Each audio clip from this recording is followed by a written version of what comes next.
shadow work day 8. I realized that a lot of my problem, at least it wasn't the only contributor, but a big contributor to me not feeling settled and feeling depressed and like spiraling, was because I wasn't grounded. I didn't realize I wasn't grounded until I was grounded, which I've been feeling yesterday and today mostly. It's helping that I'm doing yoga more, getting in my body more, and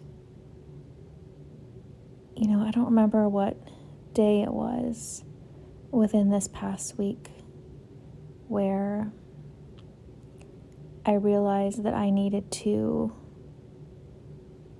kind of like be in my experience, my current experience, allow myself to be present, even though I don't want to be where I am, if that makes sense. Like allowing myself to be at my retail part-time job. And like this morning I woke up and I was kind of excited to get dressed and go to work. And that's when it clicked in me. I was like, oh, I wasn't grounded at all. And I talked a few days ago about how I wasn't allowing myself to be present there because I didn't see myself there. I didn't even want to be associated with it. I always forgot that I worked there because I didn't want to work there. I didn't think of it as a job because it wasn't what I thought a job that I would have should be. It didn't count as a job because I wasn't or am not making as much as I should. And all of those feelings, all of the resistance I felt never allowed me to ground. And, I've been working there for about 6 months. And that's a long time not to be grounded. Like, no wonder why I got so fucking depressed. Like, I was not grounded at all in this place that I spend multiple nights a week at.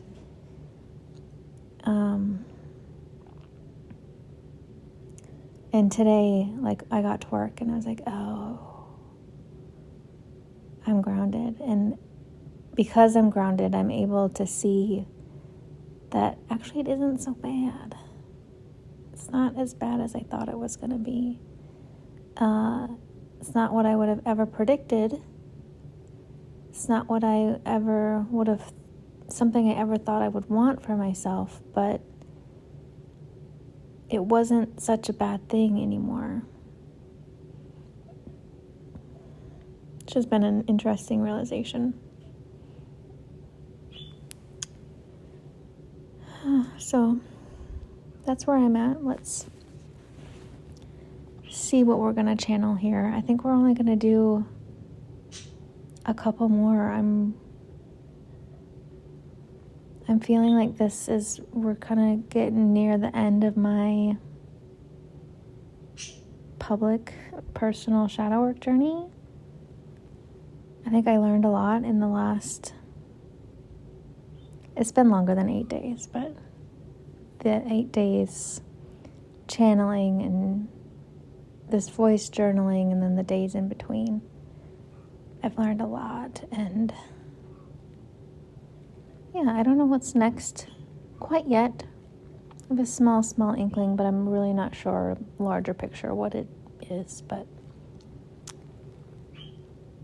yeah. Let's channel.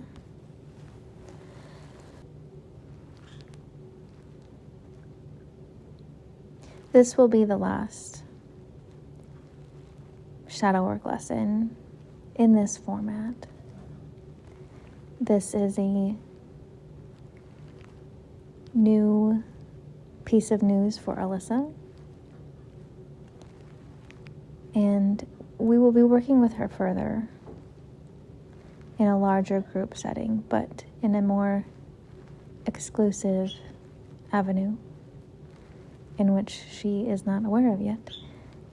So neither are you, but there is more to come.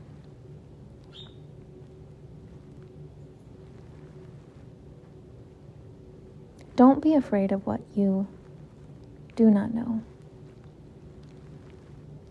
The things you do not know are not scary or are there to hurt you.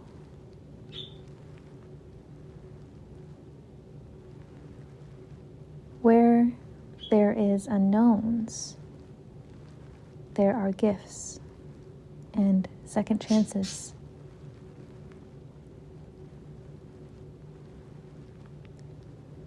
And secrets that can unlock pathways and worlds you have only just begun to imagine.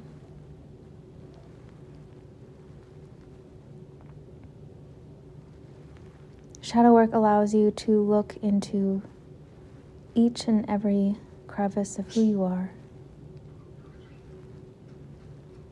and who you could be.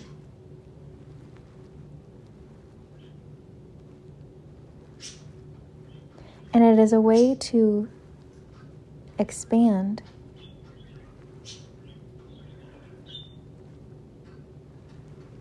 Okay, Alyssa is feeling very distracted. I'm going to give the birds a second to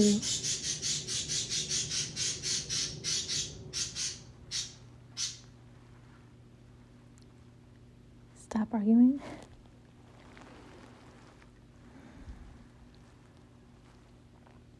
Shadow work is a way for you to polish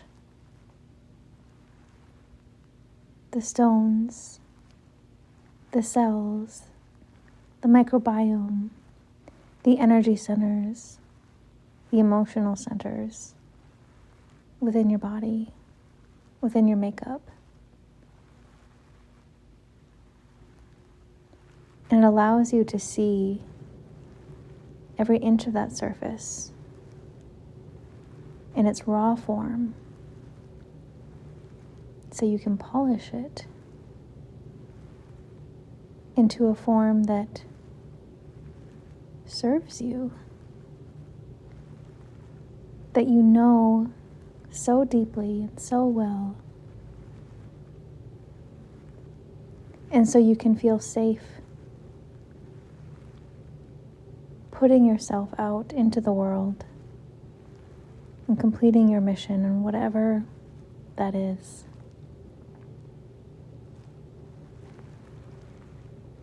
So you can shine in your unique and authentic brilliance without being clouded and nicked and bruised by the programming and the trauma and any resistance that is currently holding you back. For if you are not living the life that you want with every fiber of your being, that you appreciate with every fiber of your being, there are blocks and resistance in your way.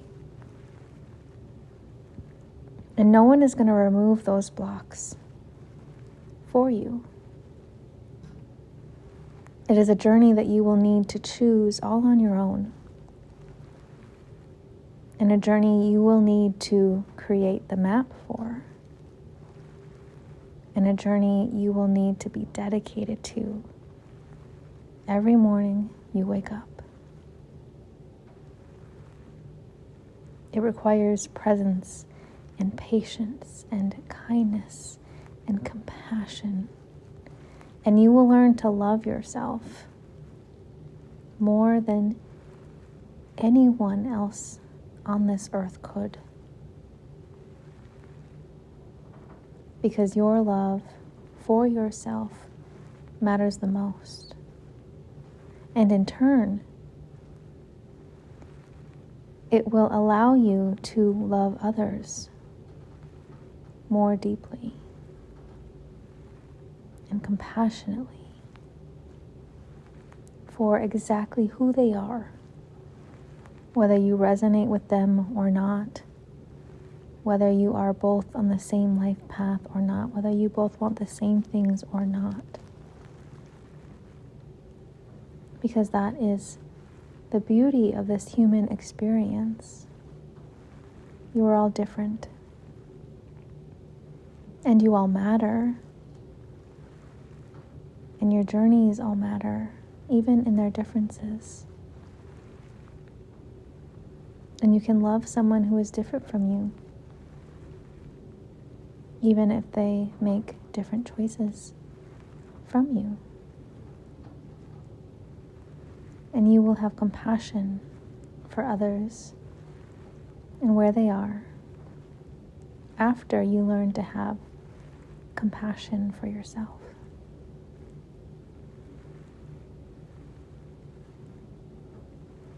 The love you have for yourself is the most important relationship you will have.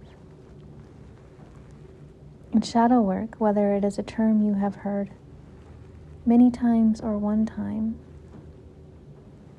is a tool to help you find that spark of divine love within you,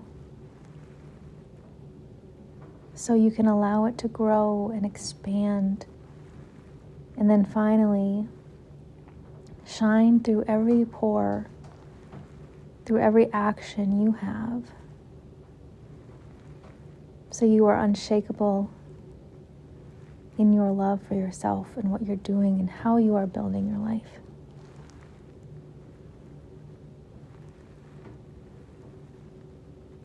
Love. That is the center of it all. The reason why people choose to do shadow work is to return to love. Divinity is love, and that is something that is often forgotten. But at its core, that is all it is.